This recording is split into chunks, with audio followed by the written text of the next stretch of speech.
नमस्कार। स्वागत है एक बार फिर से चुनावी समर में। हम लेकर आए हैं आपके लिए बीएसपी फैमिली के कुछ और अपडेट्स। मोदी सरकार ने कोरोना से हुई तबाही की भरपाई के लिए भले ही 20 लाख करोड़ रुपए के राहत पैकेज का ऐलान किया, लेकिन वित्त मंत्री ने जब पैकेज की असलियत बताई तो लोगों को यह एहसास हुआ कि यह पैकेज तो उनके लिए था ही नहीं। दरअसल मोदी सरकार की इस घोषणा से सबसे बड़ा लाभ पूंजीपतियों को होने वाला है, जिसकी वजह से राजरत्न अंबेडकर भी सरकार पर भड़के हुए नजर आ रहे हैं। आपको बता दें कि सरकार के ऐलान से कई बड़े उद्योग घराने लाभार्थी होंगे।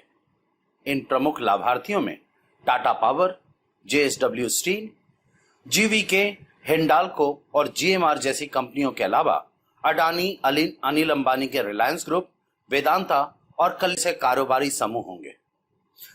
अडानी ग्रुप को जहां कोयला, खनिज, रक्षा, बिजली वितरण और हवाई अड्डों जैसे क्षेत्रों में आगे बढ़ने का मौका मिलेगा, तो वहीं वेदांता और आदित्य बिरला ग्रुप कोयला और खनिज खनन परियोजनाओं को भुनाने में सक्षम होंगे। यानी कि सरकार भले ही जनता के लिए राहत की घोषणा लेकर आई, लेकिन सच्चाई यह है कि सरकार लॉकडाउन की वजह से कंपनियों के नुकसान का भरपाई करना चाहती थी, जिसकी वजह से राजरत्न अंबेडकर ने कहा कि सरकार ने इस बार 20 लाख करोड़ रुपए का झांसा देकर लोगों को मूर्ख बनाया। उन्होंने कहा कि जिस तरह हाथी के खाने और दिखाने के दांत अलग होते हैं, उसी तरह से मोदी सरकार का यह पैकेज जनता के लिए सिर्फ दिखावा है। वहीं उद्योगपतियों के ऊपर यह सरकार का एक चढ़ावा है, ताकि देश के उद्योगपति मोदी सरकार से नाराज ना हो जाएं। अंत में राजरत्न अंबेडकर ने मोदी सरकार के पैकेज का पोल खोलते हुए कहा कि प्रधानमंत्री मोदी ने कहा था कि आत्मनिर्भर भारत पैकेज के तहत जीडीपी के करीब 10% के बराबर का राहत पैकेज दिया जाएगा, लेकिन इस पूरे पैकेज पर सरकार के खजाने से करीब 1.5 लाख करोड़ रुपए खर्च होंगे, जो जीडीपी का महज 0.75% है। वहीं ब्रिटिश ब्रोकरेज फर्म बार्कलेज ने भी अपनी रिपोर्ट में राजरत्न की बातों को दोहराया। बार्कलेज ने अपनी रिपोर्ट में कहा कि सरकार का कुल वित्तीय सपोर्ट करीब 21 लाख करोड़ रुपए का है। इसमें करीब 8 लाख करोड़ रुपए का रिजर्व बैंक का सपोर्ट शामिल है।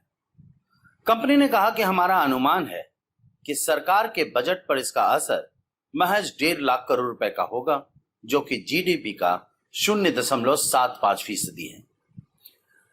इस तरह राजरत्न अंबेडकर ने न सिर्फ मोदी सरकार की बड़ी झूठ पर से पर्दा उठाया, बल्कि यह भी बताया कि कैसे मोदी सरकार यह देश पूंजीपतियों के हाथों में बेचना चाहती है।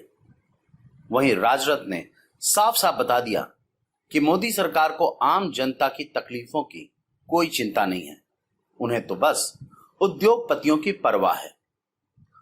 कुल मिलाकर हम यह कह सकते हैं कि राजरत्न अंबेडकर के वार से मोदी सरकार जनता की नजरों में एक बार फिर बेनकाब हो गई है, और इस बार सरकार की इस हरकत की जितनी आलोचना की जाए वह कम है। हमारे साथ बने रहने के लिए आपका धन्यवाद। आप हमारे प्रोग्राम्स को today's.com पर भी देख सकते हैं और आप हमें टुडेज टीवी पर ट्वीट भी कर सकते हैं। Thank you.